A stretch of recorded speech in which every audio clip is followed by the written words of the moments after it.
Inner commerce is the commerce of you. It's the commerce that's behind the scene. It's the commerce that is backstage. We say the world is your mirror. So the world is mirroring what? Okay, is when you say change, if you want to change anything in your reality, go within, change yourself first. All religions talk about that. The world is your mirror. You are the most powerful statement you can make. So this reality we are creating, okay, this business, we are always in a state of creating business and doing commerce. A wink to someone, a smile to someone, sitting with someone, talking, we're always telling ourselves. When you go to the mirror in the morning and comb your hair and fix yourself, you are about to sell yourself, you are about to present yourself. So we are always engaging in commerce. We are always engaging in commerce. And every meeting, every discussion, every inspiration, everything is a transaction, That's how they saw it in the past. Actually, in the 60s, there was an incredible, beautiful personal development and self-help program by Dr. Byrne and Dr. Claude Steiner, which was called transactional analysis, where they talk about that everything in life is really a transaction. Everything you do, you are transacting with others. But you're not only transacting with others, but you're transacting with all the different aspects of yourself are transacting. Your inner child and you and your negative ego and your future self, they're all going through transaction. They're all having relationships. They're all doing commerce between them. So inner commerce is the commerce that goes beyond, behind the scene. It's what's happening backstage. It's what manifests all this reality. It's really the business of your resonance, okay? And let's talk a little bit about resonance. In quantum physics, they say that a resonance is when many frequencies come together, one adds to one negate one or take away from one, and there's a mix, there's a synergy, and out of that, a standing wave comes up. A resonance is created, and standing wave from which reality is precipitated when the observer observes it. The past is losing its hold on our reality. And less cause and effect is going to be a means to really create our reality. Now, what will be all creating our reality from looking at the future that didn't happen yet, resonating with it and pulling it down to the present, against the backdrop of the past, which is our resonance really. It's important to believe that we create our own reality, because if you believe somebody else creates your reality, and if you have a reality that you don't like, then somebody have to come and recreate that reality. But if you believe you create your own reality, and nobody has more power on you that create your reality, not only you're not a victim, but now you're empowered to change it yourself, okay?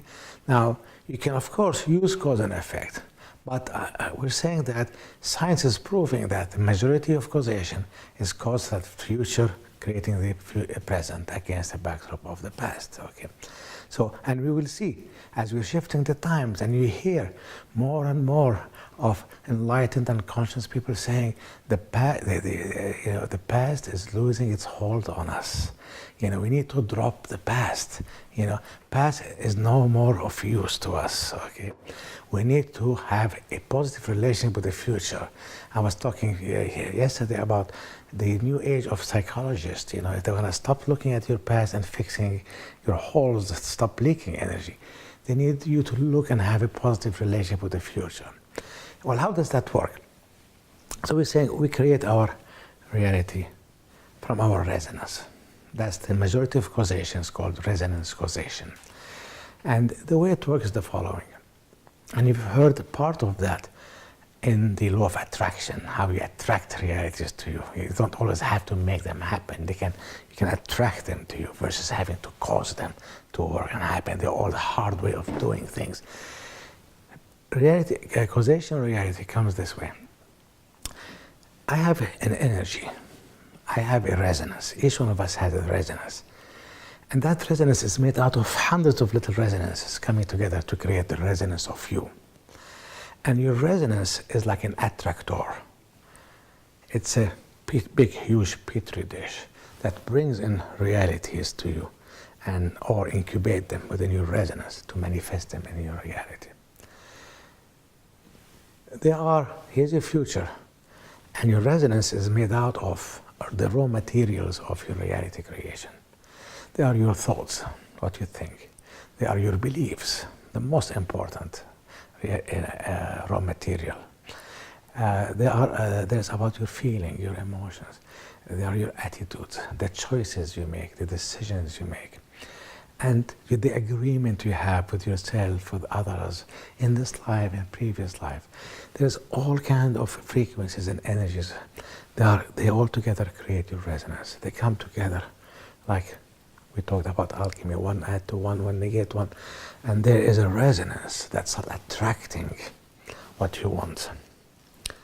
You want this relationship, you want this success in life, you want that new car, you want this business deal, you want the future. They're all in the future. Everything is possible, as they say.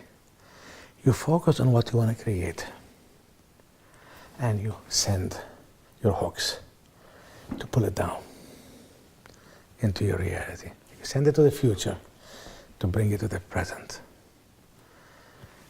What are the hooks? There are 3 hooks mostly. The main 3 hooks that you throw up to bring that future down that you want, that didn't happen yet, are your desire, what you want. If you don't have a desire, if you don't know what you want, you can't create anything because you don't know, you don't desire it and you don't know what you want, right? So a main energy here is to be able to desire something, to want it, to know what you want, and to want it for the right reason. Not I just want this. And see, there's this saying that you don't always get what you ask for, you always get what you really need or want, okay? Because you might want this, okay? You think you want this, okay? But you ask for it, but what you really want is to have revenge, to if you want to feel pity, you want to feel guilty, So you need to have desires. You need to have wants. You need to know what you want. And you need to process that want. Why do I desire this? Why do I want this? You want to clean it to make it really crispy, okay? To really strengthen. You want that hook to be sharp. So by focusing and dealing with what you want and the desire and why you want it, okay? Then you sharpen your hooks. But you throw that desire, your desire to pull something you want. Sadly, most cultures and religions and society and culture, they tell you, just don't desire too much. Stop wanting this and this. You be grateful to what you have. Stop wanting more. In Hinduism and Buddhism, so have no desire at all. Be detached from everything. Well, be detached from everything is not having anything. It's having everything you want, and then saying I don't want it, but out of having it, not out of cannot do it, cannot have it, and then I say I'm detached. Yeah. So our cultures, our religion, our society always, they don't encourage us to desire, and if anything, they don't encourage us to sharpen our hooks, even if you have desire, but just have a little desire, have a little want. You don't need to have everything. Don't ask for everything. The second hook that you can use is your expectation. You need to expect that future to happen. In a football game, the coach, tell they tell the players, you need to expect to win. Just believe they're gonna win. Expect to be number one. But you hear the sayings in our society too. You hear the saying in our culture. Have no high expectation. You don't want to have high expectation because you don't want to be disappointed. If you expect too much, you'll be disappointed. So have no expectation. Just receive whatever God sends you and be happy and be grateful to what you receive. But if you want to create something, if you're going to bring that future, it's not enough to have a desire for it. You need to expect it to happen. You need to bring it down here. You can't imagine a football coach telling his players, hey, don't expect to be number one because you don't want to be disappointed. Don't expect to win because you don't want to be disappointed. You tell them, yes, expect to be number one. You have to be number one. Expect it to happen. Expectation. You need to, again, to sharpen your expectation. You need to expect it to happen. You need to feel that you already have that thing that you want. It is in your reality. As you want to feel a desire for it, you want it, you want it for the right reason. The third hook that you use to bring that future down is our imagination. And this is probably the most powerful one, because if you cannot imagine something, you cannot create it. So you need to imagine that future. You want to imagine it. You want to see it. You want to bring it down. You want to able to see it. You need to imagine it. And again, in the football field, the coach will tell the kids, the players, close your eyes and imagine yourself already in the zone with the ball in your hand. You need to imagine yourself the winner. Imagine yourself standing on the podium, with your. You need to imagine those qualities. Desire to win. You must win. You must expect to win. You must imagine yourself as a winner. Those are the hooks. So if you want to create anything, you want to bring a certain reality, into the present. First, you need to desire it, and you need to desire it for the right reason. You need to expect it to happen. I want to win in the lottery. Well, that's not. It's a false expectation. This is ridiculous. It's not real expectation. So you cannot say, well, I expected it. No, you didn't really expect it. You know very well it's not going to happen. Your expectations are very low in that thing. So, So you need to have the right expectations. You need to be humble in what you expect at the same time. And same thing, you need to imagine it. You need to imagine that reality. That's why the concept of creative visualization is very powerful, and people love the concept of creative. You need to be able to visualize what you want to see it. You want to create it, So we have 3 hooks.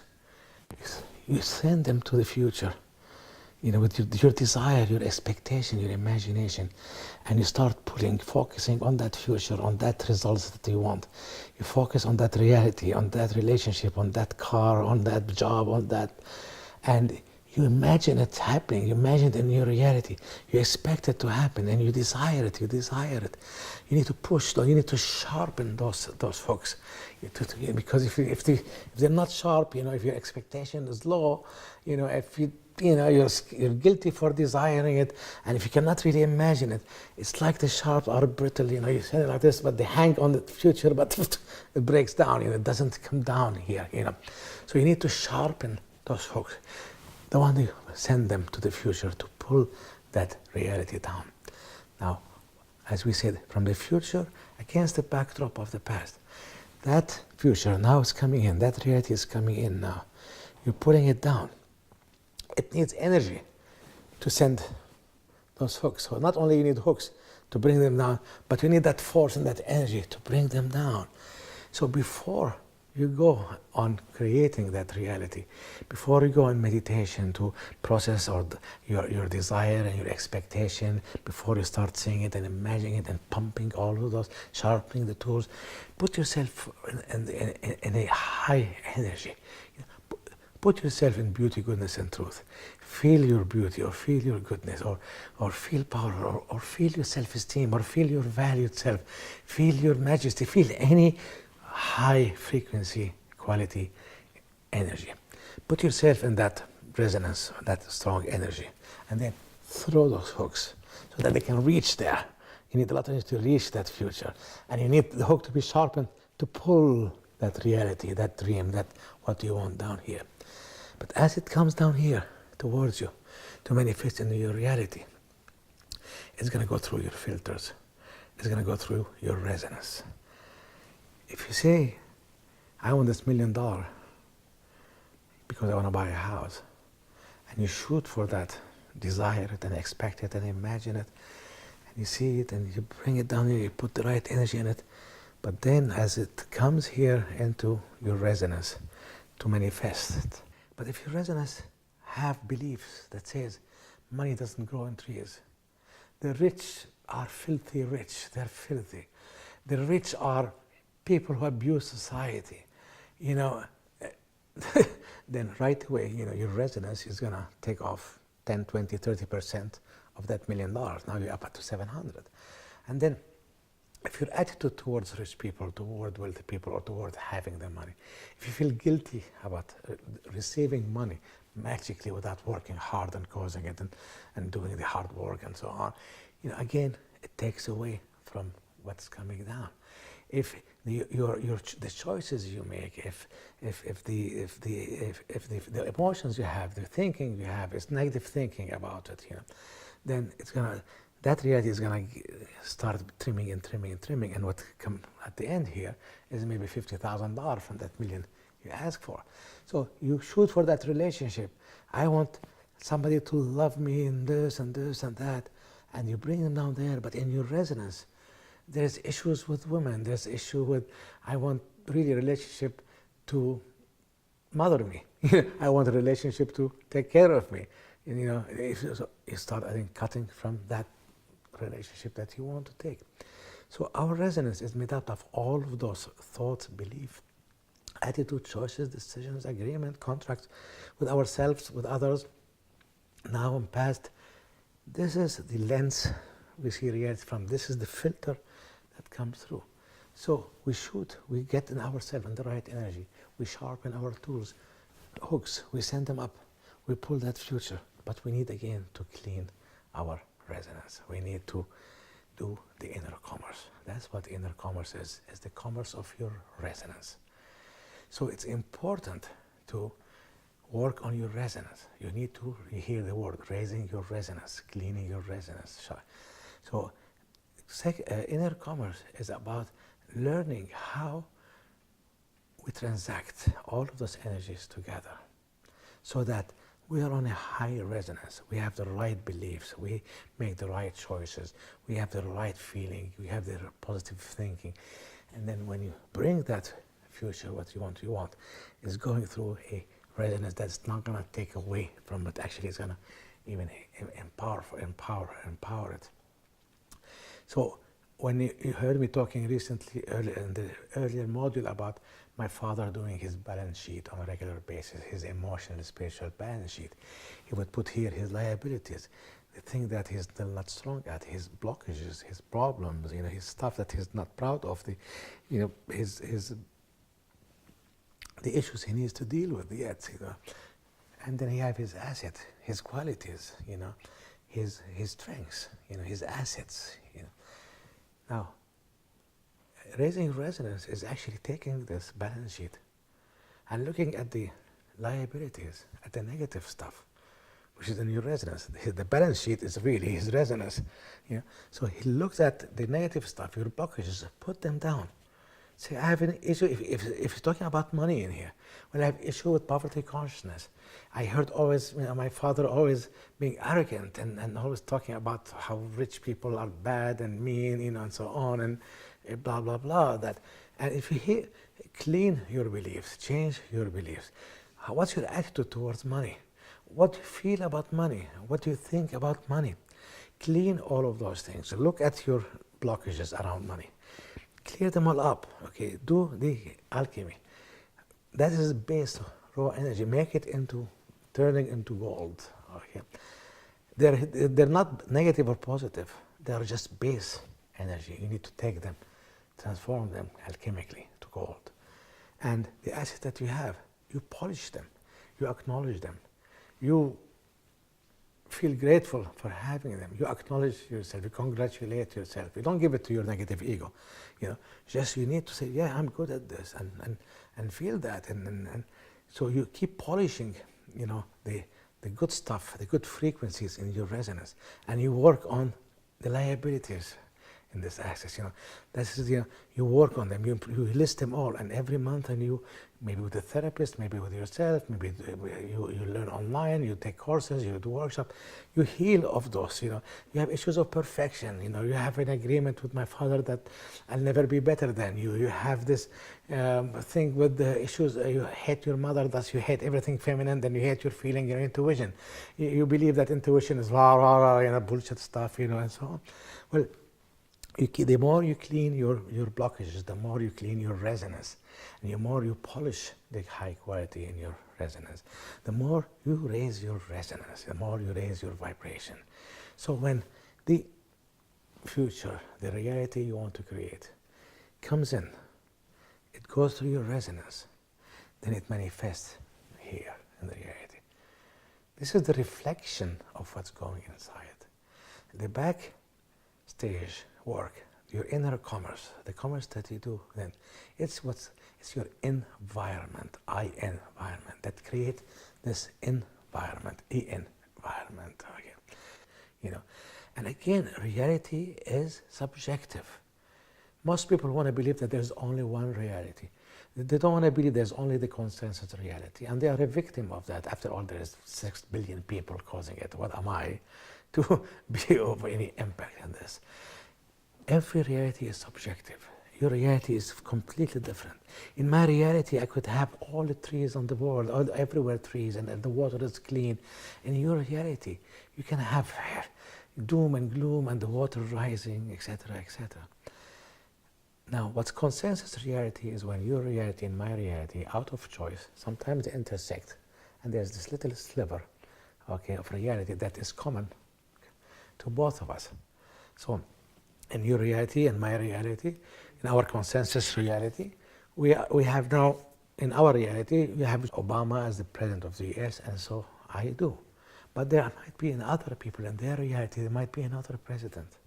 You know, there's a joke, and they mentioned that in a lot of mystical books, that during the days of Atlantis, and there was this big explosion of Atlantis. Before leading to the explosion, many, many people believed that it's about to explode. And a lot of them tried to escape. And they were convinced. And actually, in their reality, Atlantis actually blew up. And they had to incarnate in another life and another life. And most of us are one of those people. But there's another parallel reality where those people who did not believe in their reality that there was going to be doom and gloom in Atlantis.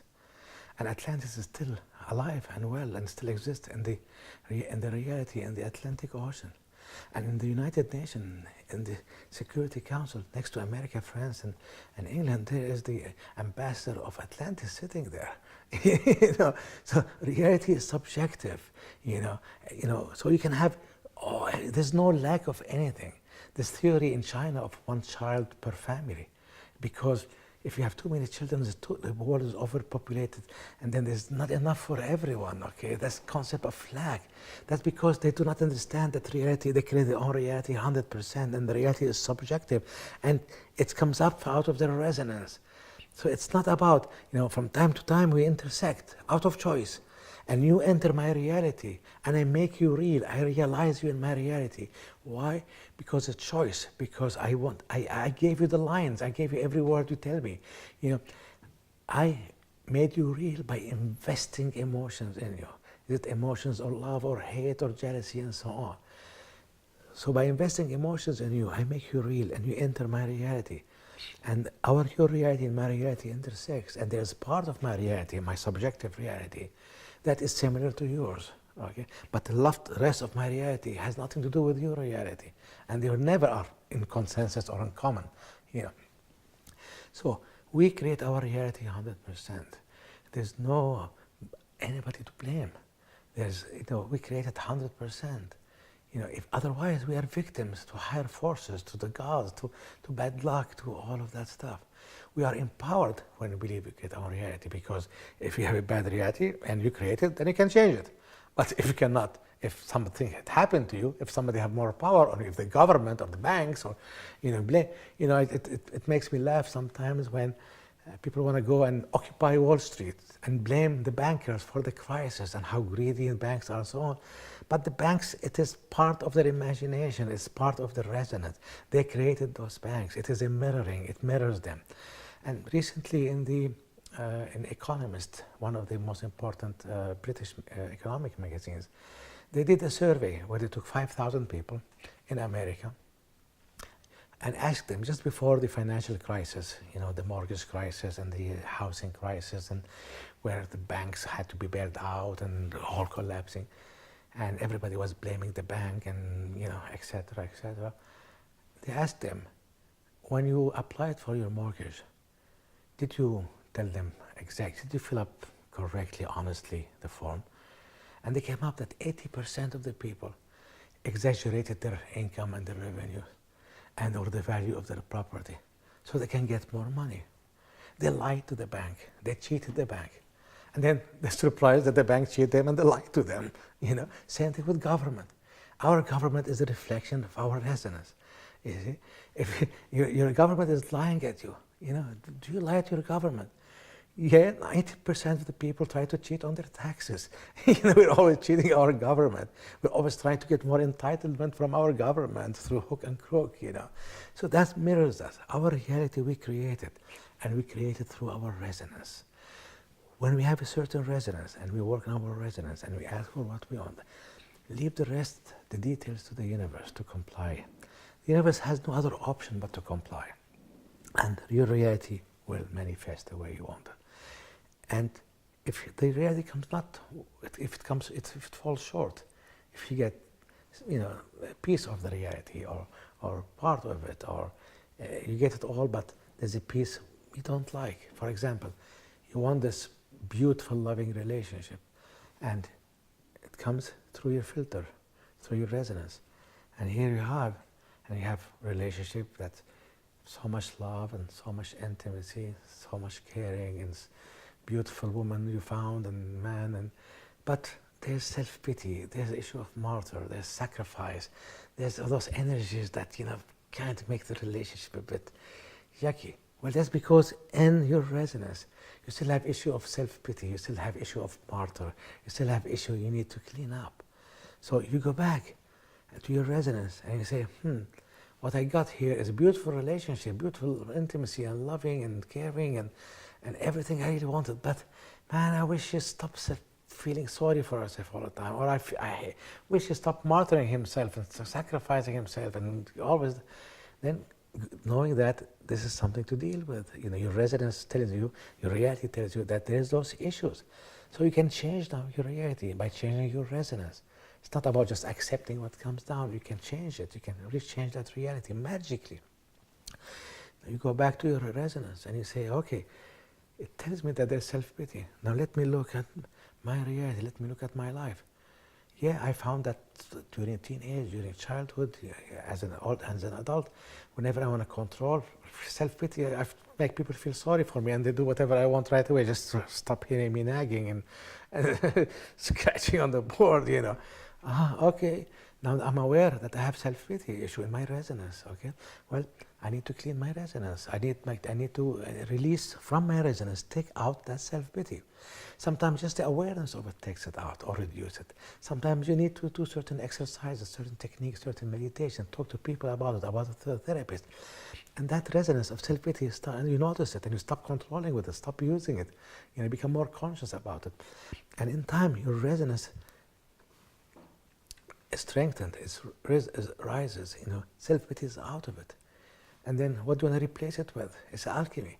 Okay, I took self-pity out, but I noticed in that relationship, although now I'm going to take self-pity out of it, but there's not enough passion. It's beautiful, it's loving, it's caring, it's yummy, but there's no passion. I want passion in that relationship. Okay, maybe I'm not a passionate person. In my resonance, there's not passion. So instill passion in your reality, in your resonance. Okay, sorry, not in your reality, but in your resonance. Okay, work on passion, learn about passion, bring more passion, do it on a regular basis. Close your eyes, just feel passion. You don't always have to do things. You can just feel them and just get the energy to work together. Now I have passion, so I took out self-pity. I took maybe martyr, and maybe I instilled inside it passion, and maybe I put in it a little bit of joy, Okay, now let me try again. Bring it down, okay? See what happens. That relationship change, that your loved one suddenly, there's more passion between you and them. Is there more passion in the relationship? Is there less self-pity in the relationship? Is the relationship turning towards more what you wish for, okay? So this is what inner commerce is about, the commerce of you, the commerce of the big you, the commerce of you and your negative ego, the commerce between you and your inner child, the commerce between you and your future self and your higher self, between you and your emotions, your thoughts, your beliefs. It's all of that stuff that is going on. And you might say, whoa, this is a big job to do. I'd rather let it happen. No, it's not. It's really simple. It's like, again, like literacy. In the beginning, you need to learn the alphabet. And here in time, you'll be able to say, okay, especially if you do your balance sheet. A balance sheet, imagine it as your resonance, okay? Here's my asset and here's my liability. Work on your reliability. Change those blockages. Raise the resonance. Transform them to a higher energy. Okay. Transform your anger into passion, into courage. Transform your fears into compassion. The agreement with your father that I'll never be better than you, I'll always compete with you, or change, break those contracts. Be aware of them. Talk about them. Your resonance changes every second. Every second. Most maladies, now we find out. And medicine is more and more finding out that sometimes things happen, healing happen miraculously. And sometimes people get sick for no reason at all. It's because the resonance attracted the healing or attracted the malady. For example, we know that a lot of cancers comes from unattended and long time of guilt or anger, which is what guilt is, in the body. And if you know where the anger is it the anger in your genital or in your lungs or your heart or wherever the anger is, that's where the cancer will manifest. So suddenly your resonance have been building and building anger, unattended for years and years and years.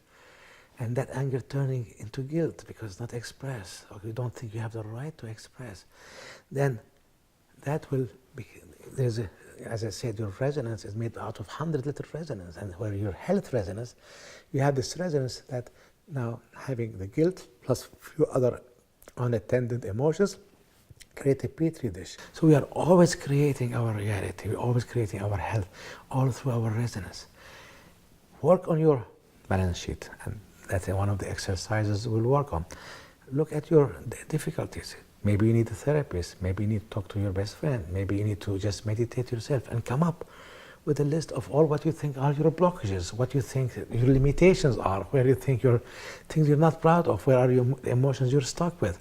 If you're having a relationship, a loving relationship with someone, and at a certain time, you discover that, wow, you really have issues here of guilt for receiving from the partner and not giving as much. And if you work on this, sometimes by luck or by talking about it, suddenly you will see that person in your reality and your relationship have changed magically.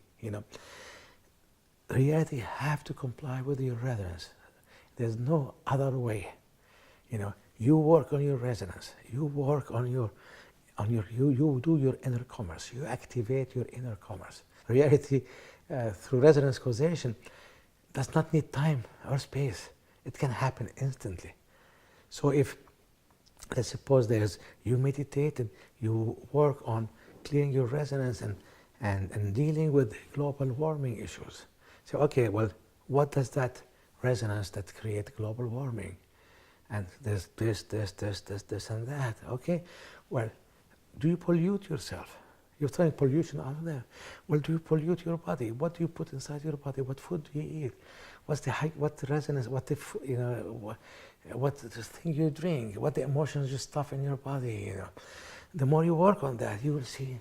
You see, you don't need to go and save Mother Earth or save the trees and the forest. Mother Earth does not need saving. You need saving. Save yourself first. Change your resonance first, and reality will comply. Things will change. Okay, we are moving towards more and more towards the future, creating the present.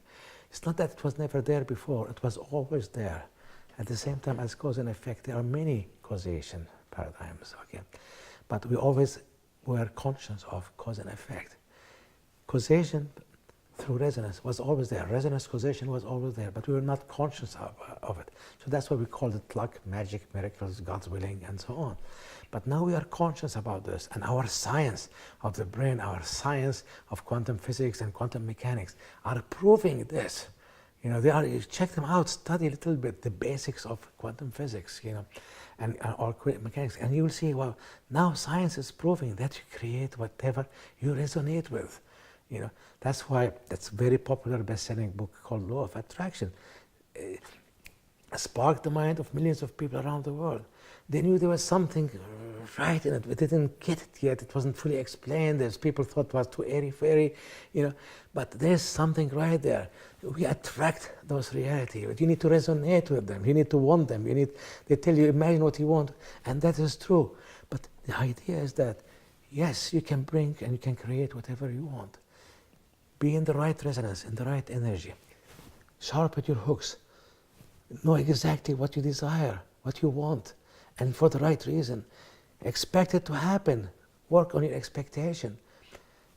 Work on your imagination. Imagine it. Imagine yourself having it. Imagine yourself experiencing it, loving it. And bring that future down. And make sure you clean your resonance. You always raise your resonance. And when reality does not happen the way you want to exactly, okay, there's a little bit work of done. You can change that resonance. And with changing the resonance, you can change the reality. In time, more and more of us will be, as we enter this new world, as we enter this new humanity, will be dropping that cause and effect paradigm of causation. Although it will always be available, it will never go away. It is a valid, paradigm, but most causation will be. That's why through, the future creating the present, our reality will be through resonance, okay? And we will become, as humanity, more and more conscious of it, we'll practice it more, and that's where we enter the realm of magic and miracles, where things happen without too much effort, without pain, without suffering. Life was never supposed to be meant to be that painful. We made it painful because cause and effect is a very difficult paradigm of causation. It's painful. It's struggle oriented. That is the commerce that is behind the scene, that is creating this. You need to go back and decode. Look at the programs. Those are the programs that are put out there. Your inner commerce, you create all kinds of programs, all kinds of softwares, all kinds of things that manifest this, reality. You want to change this? As you heard it so many times, start by changing yourself. There's a beautiful saying by Rumi, the poet Rumi. It says, a long time ago, I thought I was smart. I was smart. I wanted to change the world. But now I am wise. I'm changing myself. It's far more efficient to work on yourself and then have the reality change outside than going out, being the activist, screaming, wanting this, blaming others, and so on. Now, that does not mean at the same time that you just sit down there and just resonate with something and put nice things thought out and just dream something and then it happens. You need to give a message. You need to reinforce that with certain action in the physical world. It's not that you don't do nothing. You just sit down and wait for it to happen. You need to, I want this. I'm resonating with this future. I'm bringing it down. I'm sharpening my tool. I'm putting the right energy. I'm healing and changing my resonance. And then after I finish doing that, in my meditation, in my daydreaming, in whatever you do that, go out and do an action, certain few action that tells your subconscious, that tells your unconscious that this is something I want. Okay, so you need to do certain actions to add to that alchemy of creating the future, against the backdrop of the past.